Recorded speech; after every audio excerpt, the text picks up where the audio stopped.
11:59 at Radio Free America, and this is Uncle Sam with music and the truth until dawn. Right now, I got a few words for some of our brothers and sisters in the occupied zone. The chair is against the wall. The chair is against the wall. John has a long mustache. John has a long mustache. It's 12 o'clock, Americans, another day closer to victory. And for all of you out there on or behind the lines, this is your song.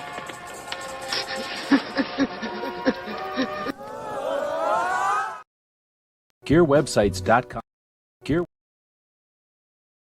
GearWebsites.com is your source for firearms-based playing cards and books. We also have mugs, shirts, and posters with designs that we've made live. Of course, we have patches. Every Friday is Free Patch Friday. We appreciate your support. Thank you for shopping at GearWebsites.com. And welcome, everybody, to our Daily Gun Show. And on Fridays, we do the weekly wrap-up. And we're a little late today, so apologize to all the people listening live. We got Velcro Rumble out there. Welcome. It says there's a bunch of other people listening, so we'll see if those are people that are asleep and just left their computer on, or if they're actually listening in the middle of the night. So we do this show in the middle of the night. We do it at midnight Eastern. Typically, I think right now it is 5 a.m. Eastern. So, yeah, I was working on my roof yesterday, and I went to lay down, and a couple hours later, I woke back up. So nap turns into a long nap, and everybody suffers. But welcome. There's DJ out there. Welcome to everybody who's joining us live. Otherwise, we'll just do the show the old-fashioned way, and we'll start off with opening up the window here and looking at our Substack. This is where we put the description of this video. This is where the guts of this show are each week here on Patreon and in the description of the video. But among all those places, there we go. Among all those places, Substack gives us the best formatting, so that's what we use up on the screen here. But of course, we're also podcasting out there to Podbean, so we'll open that up and send everybody a link. We've consolidated all of our podcasts over at Podbean, so you can still listen to us on Apple or iTunes or whatever it's called now. iHeartRadio, Stitcher, Spotify, all the places you might want to listen to a podcast. It's just that for us, it's all in one place. So we're able to see the numbers and things. So I want to thank everybody for listening to the podcast. That's where the majority of the people find the show. And let's dig into it. So let's see. This week, we've had kind of some things going on. And that's what our job here is, to kind of focus on those things and keep a running focus on the different things that are happening out there. So we'll start off with some of the news of the week, the Second Amendment news. We'll talk about the shows that are focused on what the Second Amendment protects this week. Then we look at some gun stuff, some of our friends and people that we follow that just talk about more general gun stuff in general. Then we'll get into some radio shows that are focused on the Second Amendment. We've got our gun calendars, depending on the time. We'll take a look over there. There's some military interview shows that I listen to that are definitely worth your time. And then we'll take a look at the stuff that we worked on this week at the end of the show. So I'm trying to scroll here for the people that are listening. And I don't know if my computer's over well or if it's just being glitchy. I guess I can close down my ChatGPT. It doesn't need to be open. And I don't think I need this open either. I'm trying to close things up, make my computer run a little bit better. So let's dig into it. We take this information that we're going to talk about today and we post it on YouTube in the description of the video. Then we put it on Spotify or on Substack and over on Patreon, like I mentioned. And that means all these links that we're going to talk about today are in all those places. And then when we put it over on the podcasting place, if you click on read more, you'll see all these links are over here with the show also. I picked a bad week there, but our goal is to spread this information around the internet as much as possible because we're talking about other people. We're talking about valid projects that are getting work done. So we put that stuff over on Patreon. We put it on Substack. To some extent, we do things on Instagram. And then the podcast, for us at least, are where most of the information gets out there, or I guess is our largest broadcasting platform at this point. So we'll digging into the news of the week, and I get all of the information this week, and usually most of the information each week from a NSSF newsletter that comes out on Friday, the industry newsletter that they send out each week. And it's actually pretty wordy, and it has a lot of extra stuff in there, but I whittle that down to the bullet points that we're going to talk about here. And every once in a while, there's something else that happens that's not on their radar that we'll include here as well. But this is August, and that means it's National Shooting Sports Month. And, there's lots of months. Every month has a couple of different things that it is, right? And I think that the shooting sports, the months that, have something to do with the shooting sports are worth paying attention to. We don't have very many of these month-long opportunities to work together cross-platform within the gun community. And, once we all are focused on growth and unity, I think we'll be using these more. But just mentioning that it's about halfway through the month, and it is National Shooting Sports Month.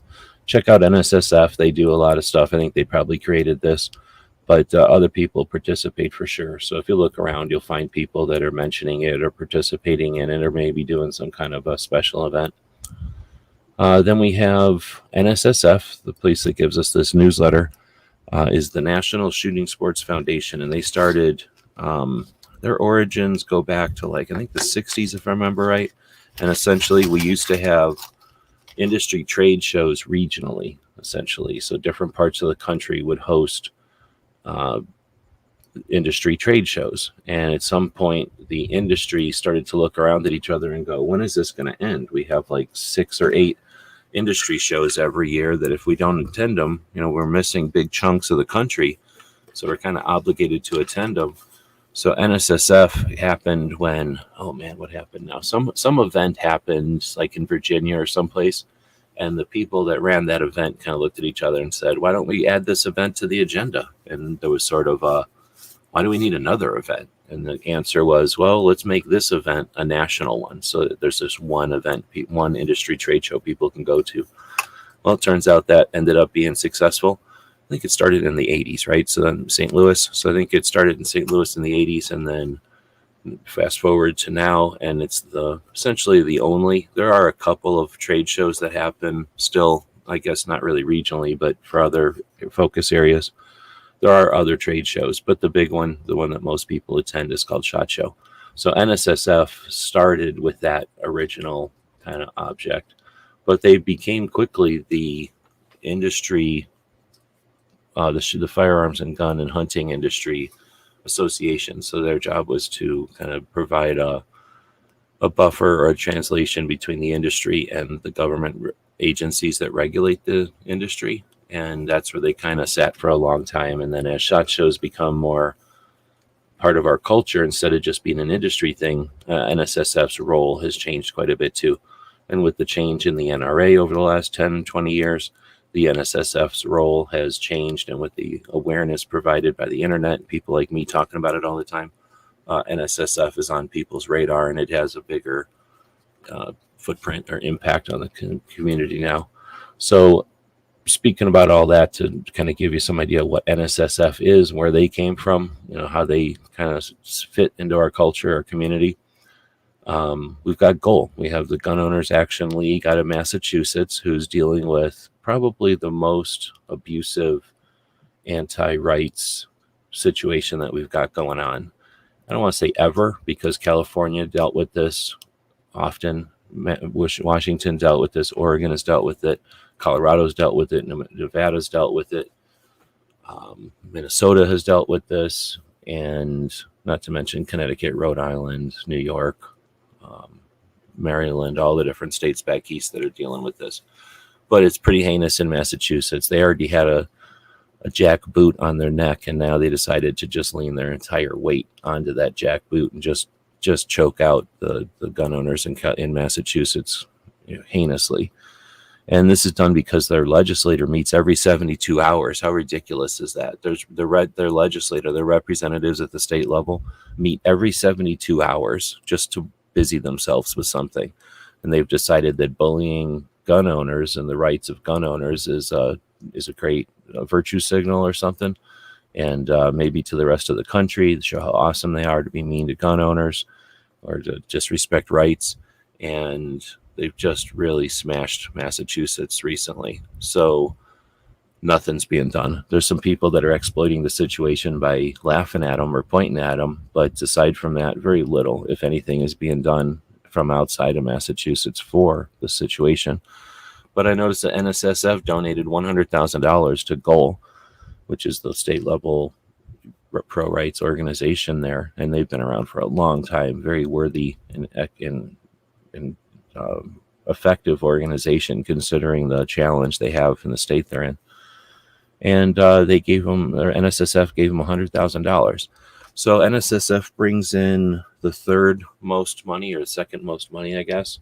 But it's hard to say they bring in that much money considering how much they spend on SHOT Show each year. So they do bring in a bunch of money, and then they provide SHOT Show. So the money left over from that is not, they're not the largest organization. So them to donate $100,000 to Massachusetts specifically for the situation is worth mentioning. So they're talking about it because they did it, and they need to tell their subscribers and their members, what they're doing. But I'm hoping that I get that word out to more people, because I think it's despicable that we've got what's happening in Massachusetts happening again. It happened in Washington. Nobody did shit. Everybody just watched it. It happened in Oregon. Everybody just watched it. It happened in Nevada. Nobody even paid attention. Nobody even watched it happen in Nevada. Now, luckily in Oregon and in Nevada, people were able to fight back and it didn't take effect. But in Washington, it was heinous, and they're suffering. Other states back east, it happened earlier, so I wasn't paying attention when it happened. I was too young, I think. But this stuff happens, and we can either play the role of observers and sit in our seats and watch as an audience, or we can get up, roll up our sleeves, and do something about it. So glad to see NSSF putting $100,000 at least towards the effort. We need sister states. We need other states to work with the states that are getting abused so that they're not alone. And I think there should be an effort towards that. But here nor there. Next, we get to the next bullet point, Senate Bill 4972, which is called the Lawful Purpose and Historical Firearms Act. And that would essentially revise the federal law to remove sporting purpose from the 1968 Gun Control Act, Title I of our national firearms laws. Started in 1968 to put a sporting purpose on imports, meaning that essentially they say that the gun industry and, of course, anti-rights people were behind it.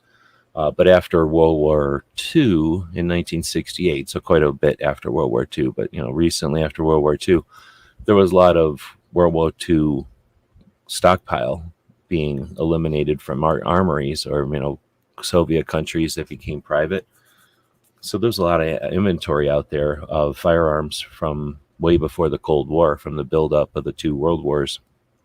And that was being sold inexpensively.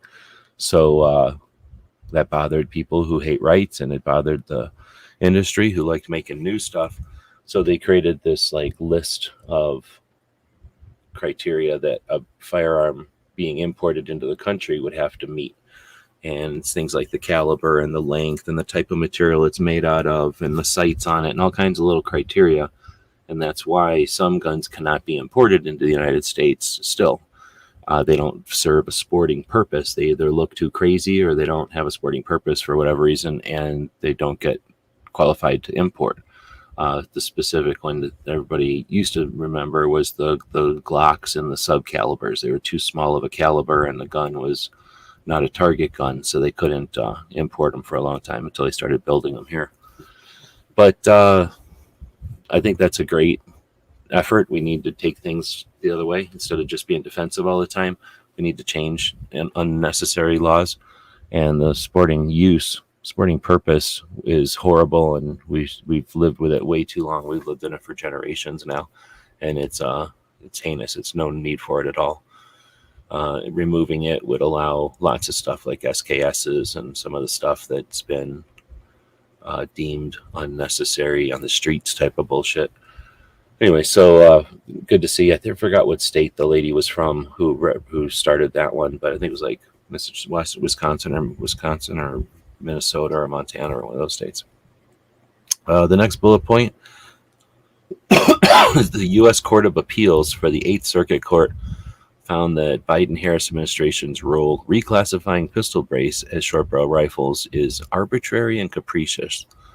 So that's good news. The Eighth Circuit is not the Ninth Circuit. And it's not the Fifth Circuit. So it's good to see a different circuit court coming up with freedom as the answer. Next bullet point, Marquette University, which found nearly 70, I think they had a poll, sorry, a Marquette University poll found nearly 70% of adults approved of the Supreme Court's New York State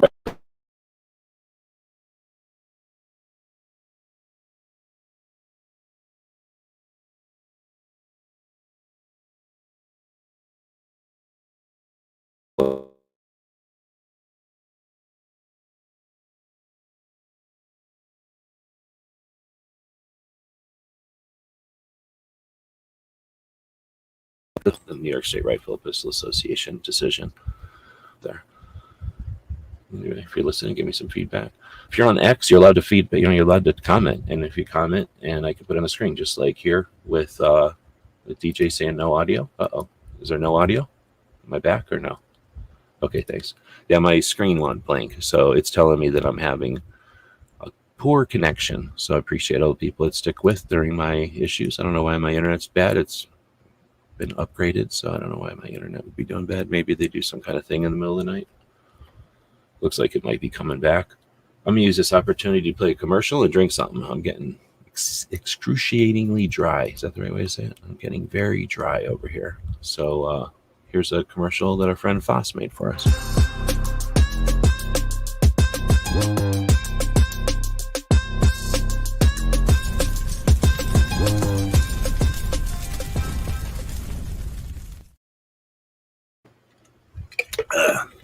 So I just put up, there's no audio on that. I just remembered, I just figured, or I just realized that there's no audio on that. So people that are listening to the podcast have no idea why it just had a little music there. That was a promo for She Fires, who does a show on Sundays. I should probably do something that, more descriptive for that plug.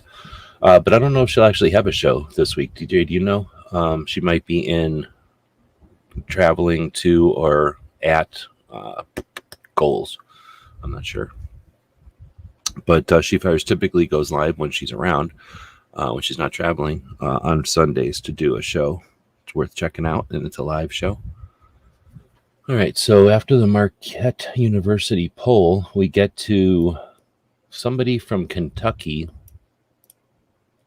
who is the chairman of the U.S. House of Representatives Committee on Oversight and Accountability, is putting pressure on the city of Chicago about their lawsuit against GLOCK.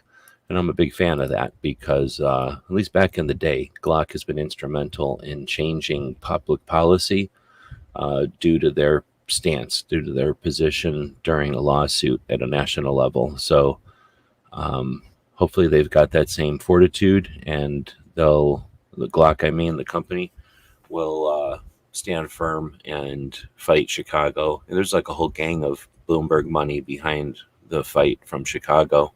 And essentially it's to redirect the blame for the political situation and the violence to suggest somehow that GLOCK is responsible. And I'm assuming because the GLOCK switches that were created by China and flooded the streets of the United States, the same as fentanyl, that somehow GLOCK is responsible for that.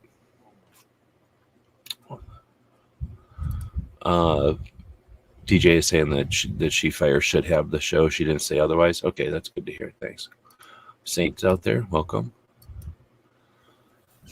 I was sleeping. That's why the show's late. I laid down. I got the show already about an hour early. Hub Hillbilly was taking over for Gizzard, and I'm like, I'm just going to lay my head down for a minute.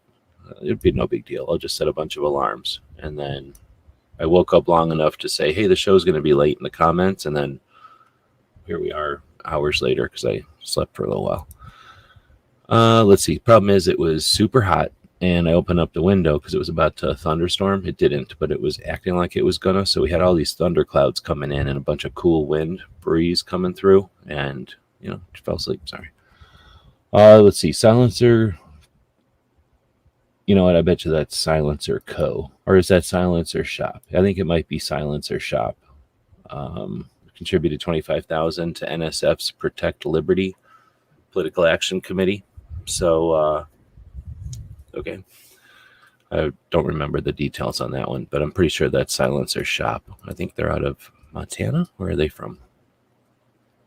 And then lastly, it just says Amateur Trap Shooting Association. So the ATA has become an official partner of NSSF's First Shots program. So I don't know if that's good or bad. You know, people that are becoming a gun owner and go to some place to get a kind of an introductory orientation to gun owning, is shotguns the first thing you want to put in their hands? I mean, I don't have a problem with it, but it's just very, you know, of all the stuff that people shoot, shotguns are not the number one thing. And Amateur Trap Shooting Association, I know they've been suffering, along with skeet shooting and all the other shotgun sports, all the shooting sports really, but the shotgun sports as well. And I don't know. I mean, it's certainly fun. It's more fun to shoot shotguns than it is to shoot anything else. But anyway, just interesting. It'd be great to see a conversation on that somewhere. All right, so that's the news. As I say, I get most of that news from the NSSF newsletter. Every once in a while, there's something else out there that I'll add to that with. And I probably could do a better job of hitting some of the real big news, but some of the giant political news, I don't bother putting in here because it's usually just we've been beaten with it all week. And, you know, I'm literally repeating everything else that's already been said. I'll usually try to dig out stuff that isn't the obvious news of the week. But give me some feedback. You're the one that's listening to this side. I'm not trying to, you know, offer some, you know, here's what it is. This is supposed to be a useful project. So if let me know what's useful for you. All right. So we'll get into the things that we watched this week, or I watched this week, that were focused on what the Second Amendment protects specifically. And I put them in kind of order of how relevant they are, or if you're going to listen to something first, you know, start here and work your way down. So the first thing I almost always have in the list is Brooke Cheney doing her Suicide Prevention Saturday project. Now, it is Saturday right now, so later on today, Brooke will be going live for usually less than a half an hour, just a brief, consistent effort to normalize the conversation about mental health so that mental health becomes something that's normalized, that we become aware of, and we're competent and confident in our conversations with ourselves, so that we can all, you know, understand this aspect. And more importantly, or just as importantly, I guess, the other side, the anti-rights people, who often are just ignorant, and not because they're stupid, but because they're been fed a line without any challenge that guns are somehow dangerous, and they can't understand that they deal with so many dangerous things in a day, but somehow guns are, you know, highlighted as the only dangerous or the most dangerous thing. And it's kind of funny, as people who are gun owners who are comfortable with them, but unfortunately it's the fact. And when they have that ignorant stance, they're easily manipulated. So Brooke's project on normalizing the conversation about mental health awareness allows us to casually and confidently bring up these aspects of the debate on firearms that are completely ignored. They have to be ignored by the other side because they need to put suicide in the numbers so that their numbers look big. But if they understood, or once people understand that 2/3 of the number, whatever the number is each year, you know, something like 2/3, half to 2/3 of that number are people that decide to take their own life for whatever reason, that's a totally different challenge than violence on the streets, which is what most people think of when they think of gun deaths. So Brooke's project gives the confidence to the gun owners on how to have conversations like this, as well as hopefully just gives us a better understanding of the situation, so that if we notice that somebody's having a hard time or a struggle, that we have things that we can actually bring up. We don't have to be scared to skirt the conversations, or whatever it's called. Anyway, Brooke does a great job on this. I'm being too wordy here, but it's worth checking out, and it's there every Saturday. Even if you don't watch the show, I'm going to encourage you to share the show and to let people know about it. This is sort of like first aid training. You don't need it every day, but when you need it, you're better off if having sat through a first aid class or two, right? Instead of just being completely unaware of what to do with a first aid kit, understanding at least what the pieces are for. You don't have to be a doctor, but at least in an emergency, you're not completely unaware of the difference between a gauze bandage and a Band-Aid, and then, how you might use each one. You don't have to be fluent. You don't have to be awesome, but being is better than just being an observer. All right. Speaking of suicide prevention, Edgar from Guns for Everyone did a short video here. Suicide prevention, it's okay to break the law.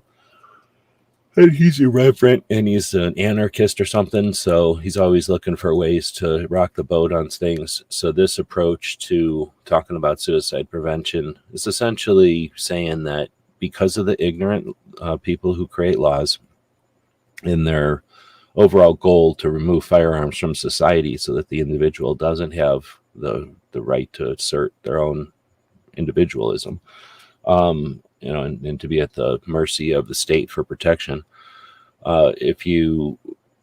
Because of those laws that make it in some states illegal to transfer a firearm from one person to another, he's saying it's okay to break those laws and to take those firearms from a person who's dealing with an issue. Or if that person says, hey, can you take these for me? I don't want them around right now. It would be illegal in some states for someone to do that. And Edgar's his position is essentially, we'll break that law. Like, get them guns out of the possession of that person who's in stress so that you save that person. It's an interesting aspect, and that catch-22, that dilemma of morality and legality is unjust. And the representatives who create those laws are culpable. Is that the right word? They're responsible for the situations that they create. And if we don't illustrate it, the other side has no interest in illustrating their hypocrisy and their ill intent or their ill results of their intent.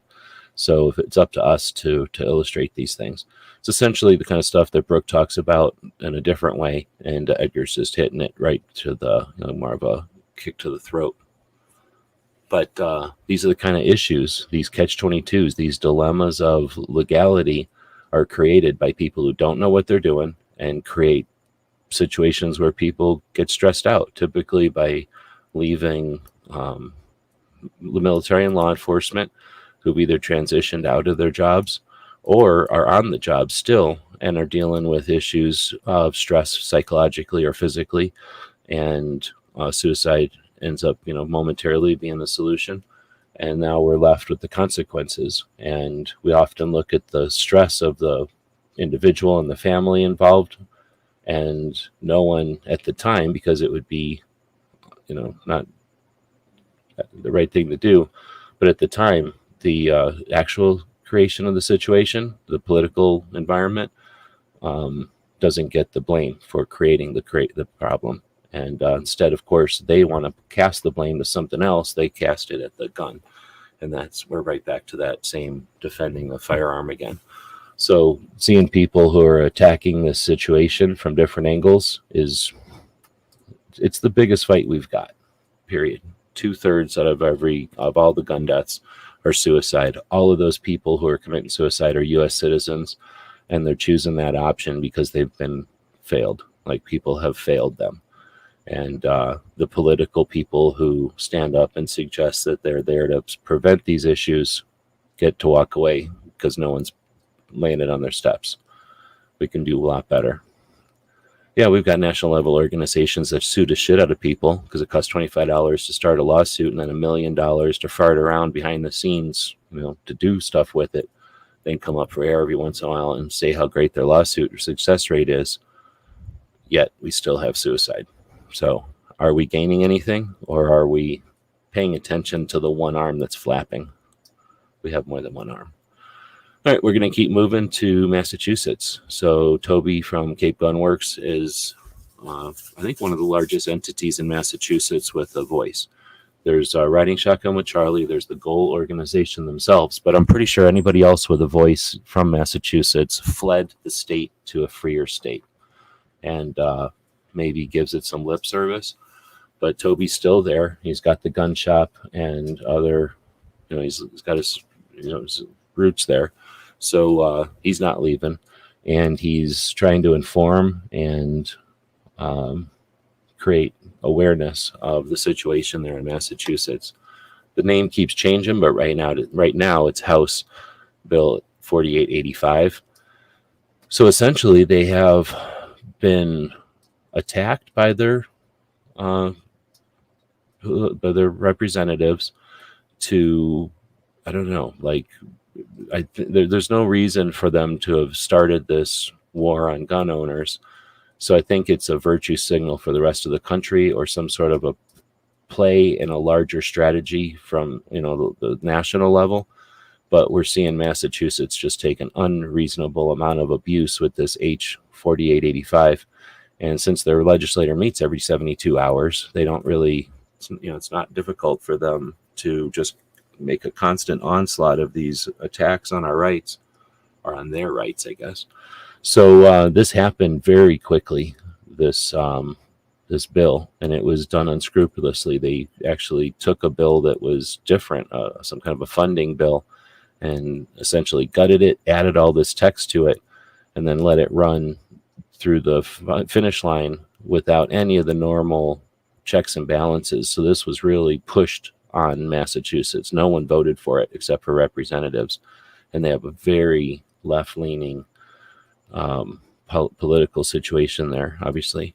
So the one option that was left to the people in Massachusetts was to recall the bill, and they had enough signatures to start that, and now they'll be circulating petitions to collect 50,000, or more realistically 100,000 signatures, in order to challenge the bill and to get it off the fast track and put it onto a route or onto a path that requires the state to vote for the changes in the gun laws, instead of the legislator just making these decisions.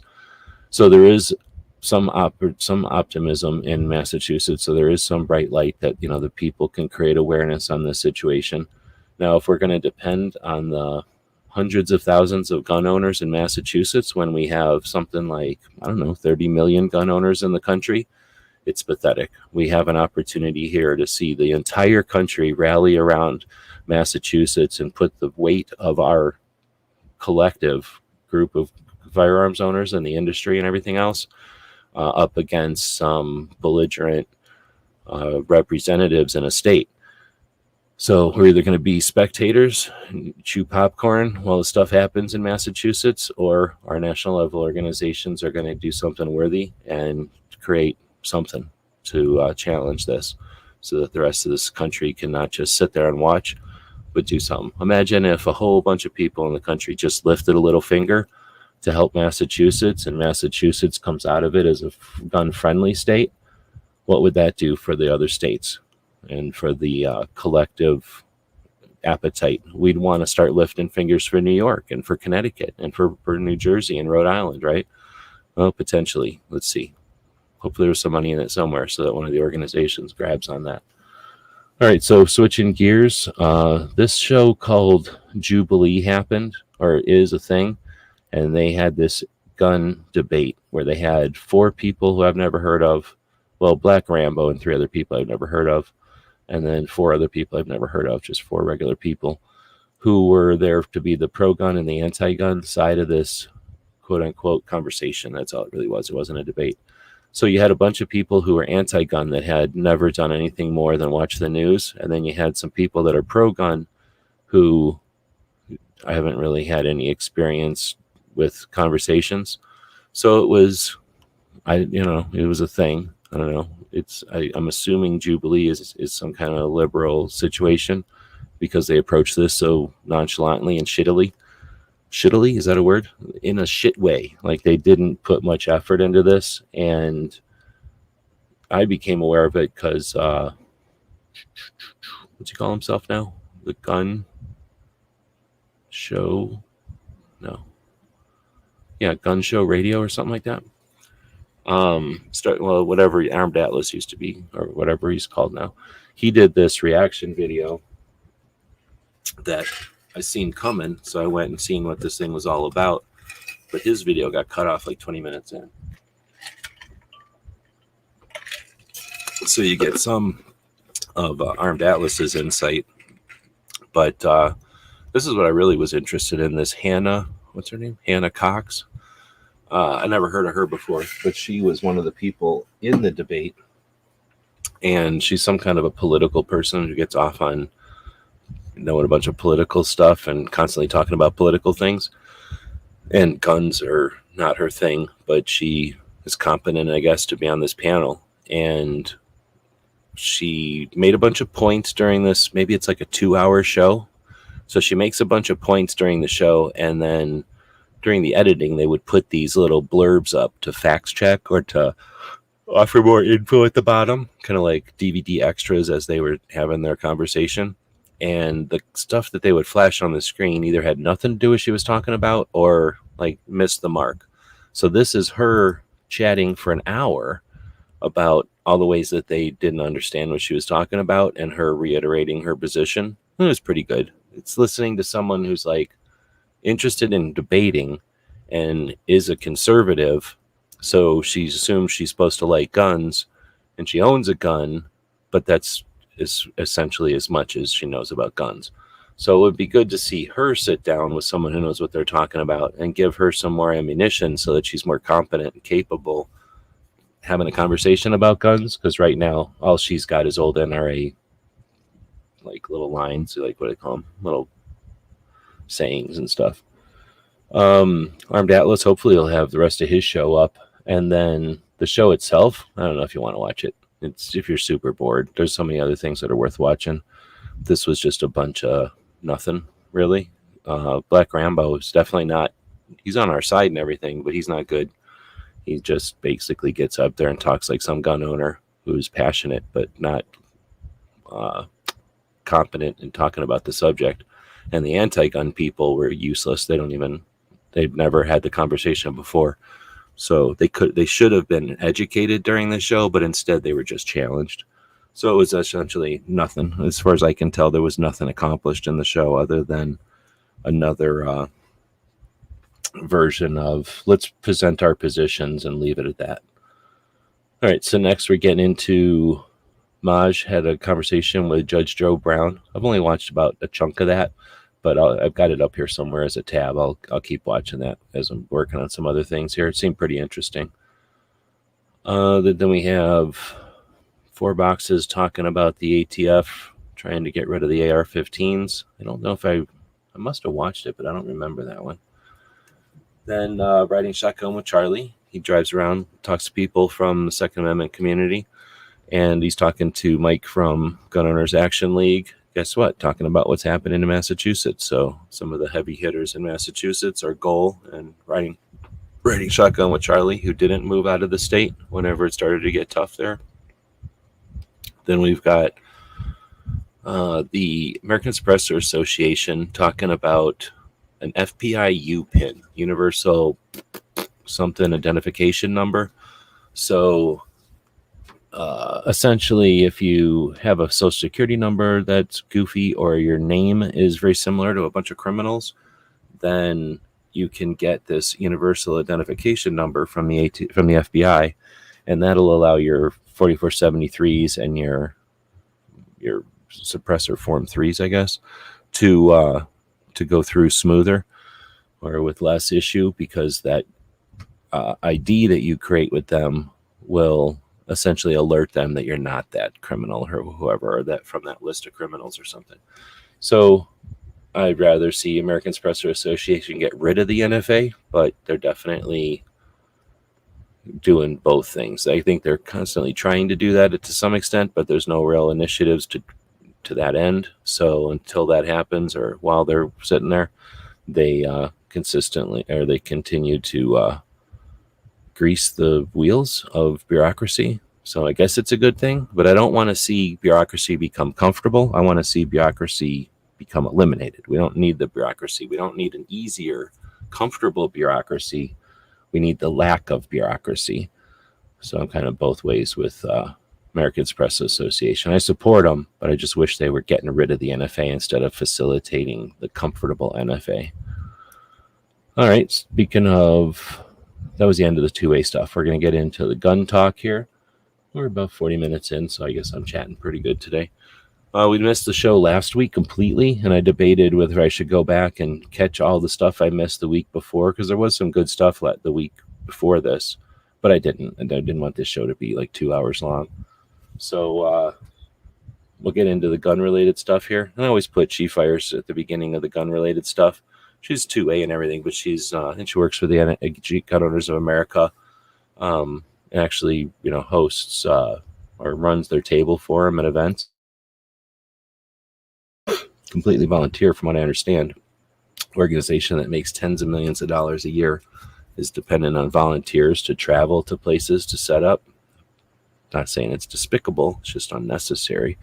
But anyway, She Fires does her live chat on Sundays, and she keeps a community together of gun owners who are interested in just having conversations about topics. And let's see, this week it was chatting about her travels after getting back from Dallas, but evidently she's not at Goals. I thought she went to Goals. So we'll see what she chats about this week. Definitely worth checking out, paying attention each week. We also have her doing, so she had her show, but she also posted a video of some of her adventures in Dallas as a traveler, going around and eating and experiencing the town and seeing some of the sights. I appreciate that. So many people, especially once they sell out, they go to an event and all you're going to hear about is their selfies with who the hell they care about, who they met. Who cares about that unless you're literally only worried about the BS of the gun industry, the who's socializing with who of the gun industry. So selfies are ridiculous and waste of time. Or you get just what's on the table, whoever they're getting paid or whoever they're trying to chat up to get paid from. Here's what they got. Here's the new grip angle. Here's the new freaking optics thing. Here's the new hand guard or whatever's popular at the time. Here's the new holster or something. There's only like 4 things that are new every year. And the people that, have sold out and are just there to pay attention to the loot are never going to even pick their camera up from the table. You barely even get to see the booth half the time. You're only looking at the product because the product is what they're selling. So the people that take their cameras and look around and show us, the people that aren't there, the actual facility and how large the event is, how it's laid out, I find that ultimately valuable. So thanks to She Fire for being one of those people who actually pays attention to the event in its entirety, which is actually archiving it for all of us, letting us all experience it. And then, if people did that every year, we'd be able to experience the show itself and its growth and its shrinking and it's growing and it's an evolution. So thanks to She Fires for being one of those folks, one of the very few people like that actually pay attention to the whole event. All right, getting down into more gun stuff. Our friend up in Wyoming has been doing more live shows. So if you're interested in talking hunting and hunting rifles and stuff like that, check out Bullets for Bucks. I thought this was a great perspective. San Diego Gun Owners has been hosting the lead talks. So instead of TED Talks, it's lead talks, and having different instructors on talking about, their different philosophies, I guess, and things like that on training. I think training is a lot like guitars or martial arts or cooking. Like, you can make a pizza, but you can make a pizza about 1,600 ways. You can play a song, but you can play it multiple ways, right? And firearm training is like that. You can learn to draw, but there's going to be about 16 different ways that people might, draw a firearm. Maybe if you're in competition versus if you're in a gunfight versus if you're a law enforcement officer and you have rules of engagement, so everybody's going to have their own experience and perspective on these different elements of firearms education. And I learned in the early 2000s when I started to document some different training schools and instructors going to different classes and stuff, how super interesting it is going to different firearms instructors. And as a content creator, it's super easy. As an instructor, it's actually just as easy and inexpensive. It doesn't have to cost you really much more than getting yourself to the class most of the time. But if you want to experience the classes and take the classes, it could cost a little bit. But if you're if you're trying to build your skill level, then why would you only go to one instructor? Like, if you're trying to actually increase your own abilities and knowledge, why wouldn't you go? Would you only read one book, or would you read 3 or 4 books to see a spectrum or a complete picture? That's what going to different firearms instructors offers. Plus, if you listen to a Marine tell you how to shoot a gun versus a police sniper versus a hunter versus a competition shooter, they're all going to bring a different group of experience to the mix. So trying different firearms instructors is not only useful, it's critical for a really enhanced education, but it's also super interesting and can be fun. And as a content creator, you can make it lucrative. You're allowed to make money without just selling people grip angles all the time. You can make money in making people aware of the different options that are out there. Speaking of grip angles and red dot plates and whatnot, one show that I do listen to that talks about that kind of stuff is the Gun and Gear Review podcast, mainly because they're not shoving it down anybody's throat. They're just out there experiencing stuff and playing with stuff and then having a conversation on Tuesdays about it. What happened? What did you do? How did that fall off of there? Which dog to blame for that? I'm blaming you because you're in here. Mello couldn't have done it. She's outside. Little thing fell off of a solar panel, and this dog is acting like he had nothing to do with it.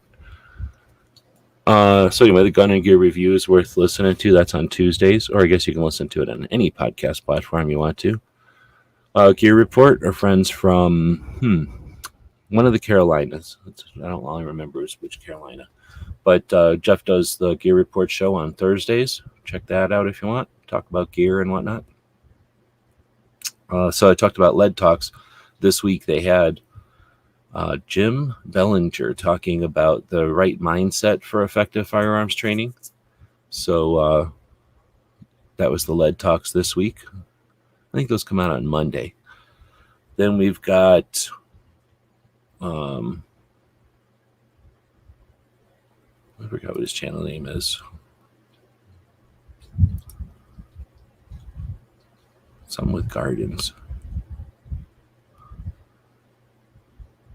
Look how long it takes YouTube to open. Today will be the first time that I have ever harvested a shower sponge from my garden. Come on. Yes, look how long a shower it's taken. sponge, y'all. Stand by.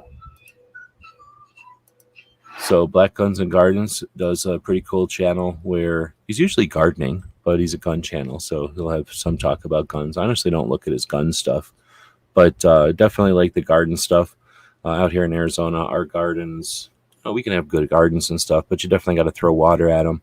I like watching people who live in parts of the country where they can have lush gardens. I'm going to just say more easily because it's always easier to act like somebody else has got it easy. Everything takes work. But anyway, his channel's pretty fun. He's talking about loofahs, and I just happened to be watching something else about loofahs, so I thought it was just interesting. So anyway, just to format another fun channel that's incorporating 2 hobbies. You can do this. You're allowed to incorporate more than one thing on a channel and be successful. So really cool channel. He does some great video editing too, so he's obviously a fan of the editing and enjoys that part of it. Speaking of somebody who enjoys what they're doing, Gizzard is up at Goals. That weird, the Guns of America thing that's happening right now in Knoxville. And because I didn't do the show last week, I figured I'd put his show in here. He didn't do one this week. Hillbilly took over his show.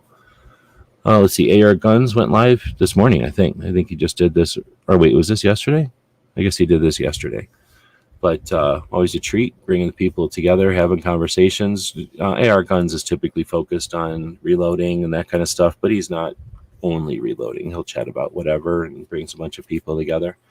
So it's always cool to see people that aren't in this for some kind of payoff, who just enjoy bringing people together.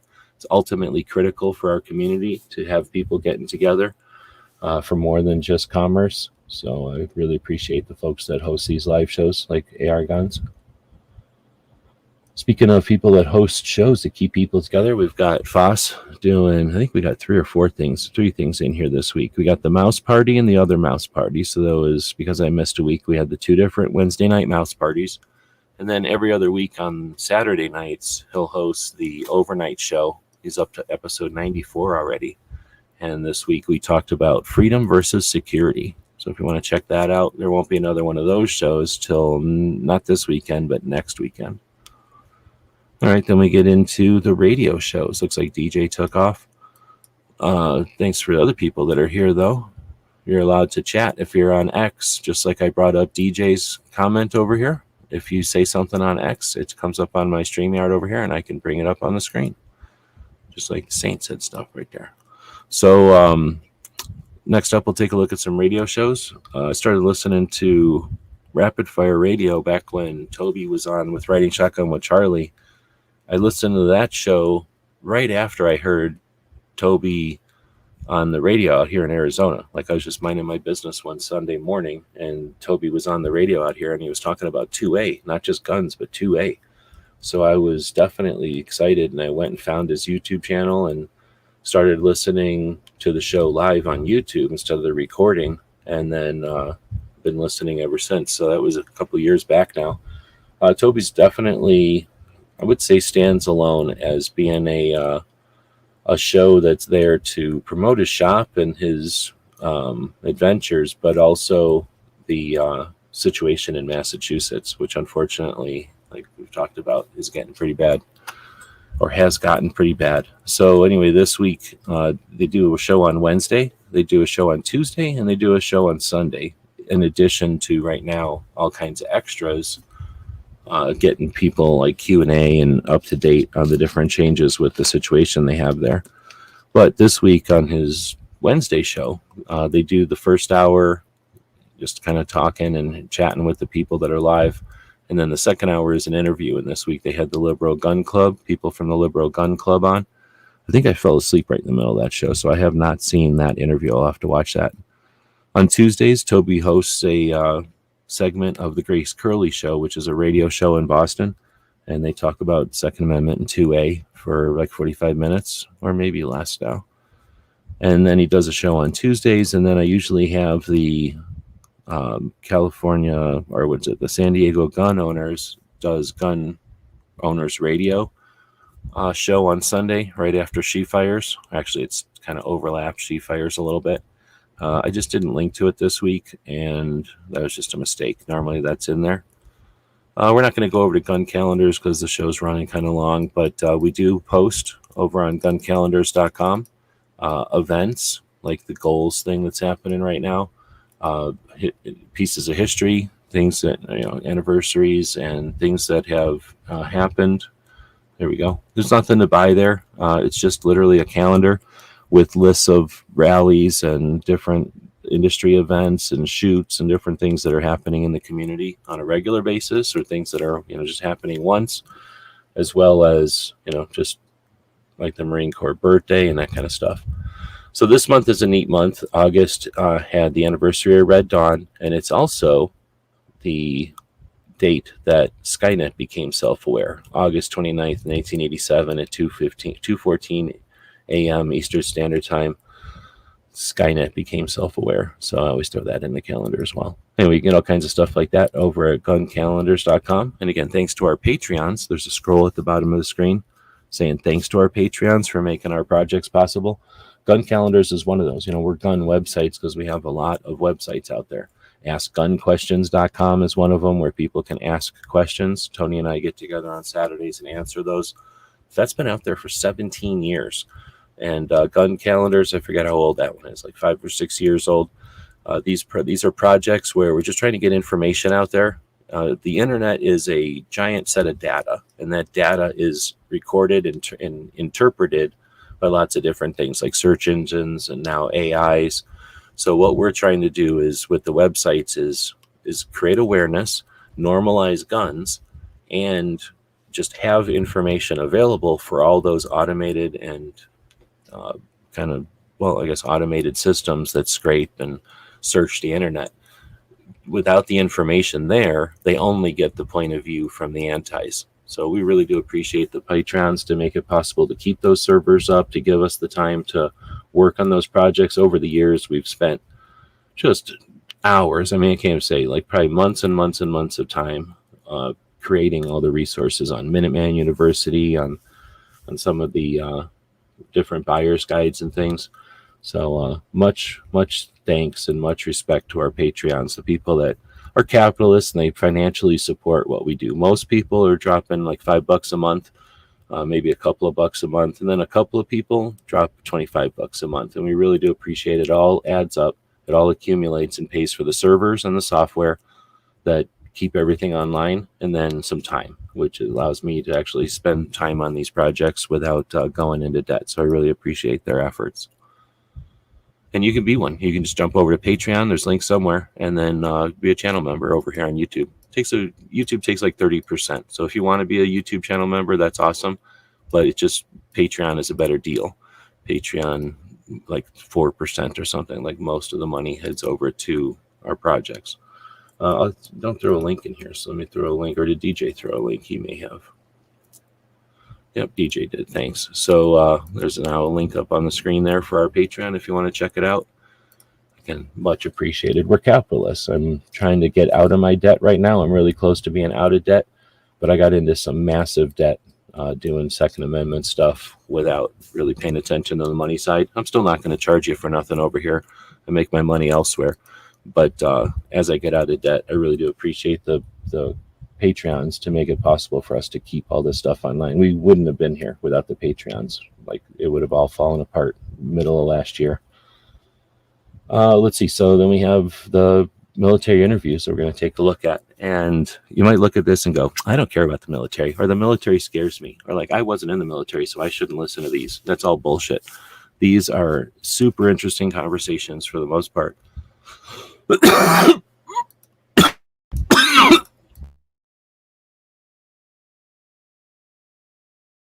Okay, that didn't work. I tried to mute that cough fit. Anyhow, these are conversations that are super interesting. Yeah, they might talk about some military stuff, but for the most part, they're not like just saying weird stuff. This is made for the public. But you learn about some of the jobs or some of the things that happened, and you understand the perspective of these humans, the human beings that did these things, and then where that fits in their lives. Most everybody joins the service when they're young, 18 or younger, and are out after a full couple of years before they're 30. So we're doing all this stuff when we're very young, and we live with the results of that, either physically or mentally or both, our entire lives. And most of these conversations are with people that are long out of the service. So these conversations are focused on their military service, but then become or get into so much more. Everybody's out of service life is different. So these conversations include a lot of that. And there's so many lessons that come from warfare, not just advances in technology, but specifically for the gun community, the advances in the understanding of traumatic brain injury and the stress associated with trauma. That, and again, we bring this back to suicide. The veteran suicide rate is embarrassingly high, and it is pretty much the main driver of gun deaths in this country. And it's ignored completely by the other side, of course, because they could give a shit about military people or the consequences of a military service.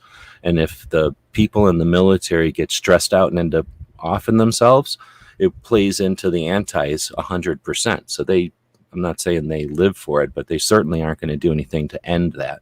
That is their money.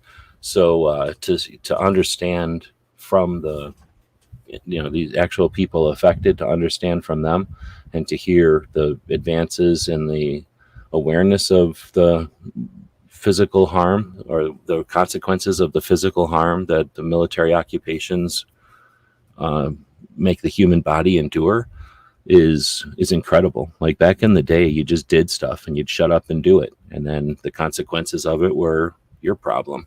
That's not the case anymore. And the branches and the organizations and the units that are understanding this and then challenging the status quo are amazing. So not every one of these talks about all of that, but all of this stuff is brought to light.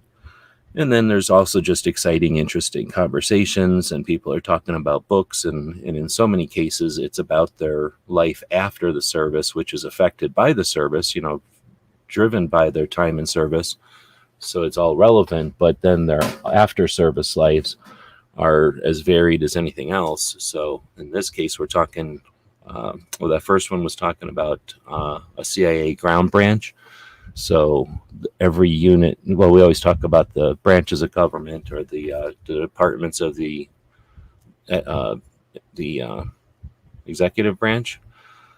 So you've got the military, and then you've got CIA. Well, CIA has a military unit. They call them ground branch. So essentially, they're like commandos in the CIA. When the CIA has to do something where they need commandos, they can ask other units to help them, or they can just have their own unit. And that's what this guy was.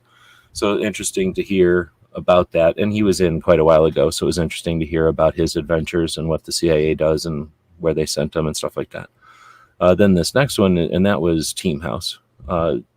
The next one is a Tuesday show on Team House where they talked about drones. Drones are super interesting, and we're going to be going into drone warfare faster than you can imagine. So where we used to have a nuclear threat, we're now going to have a much different threat going forward. When you incorporate AI and cameras and drones, and you get swarms, lingering munitions, it gets pretty crazy and pretty scary. But guess what? Things move, and things are less scary when you understand them, I guess. So some of these podcasts and things offer insight into these things so that you're not going to be caught off guard when, a drone suddenly drops out of the sky right in front of you and scans your face. That's not really going to happen because they'll be able to scan your face from farther away than you can touch them. Now we're talking about Ironclad. I just got done listening to this before I went live. And super interesting. I hate the editing on Ironclad. I'll continue to say that. Of all the things I recommend, this is the least visually appealing to me. I do not like their editing. The way they cut, the way they place their cameras, it's unique, and I don't like it.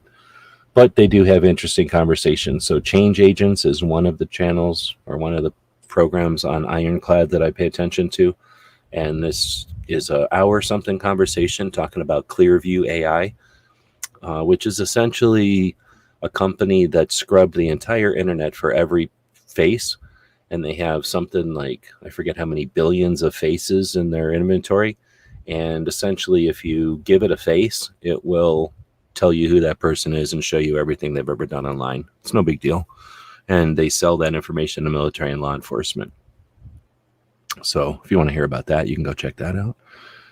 This one is just a kind of a good conversation, but just a conversation about a guy who was in service and got a Purple Heart. I think he was Army. It was an interesting conversation. It was certainly not the best. It wasn't bad or anything, but it just wasn't, they didn't touch on anything super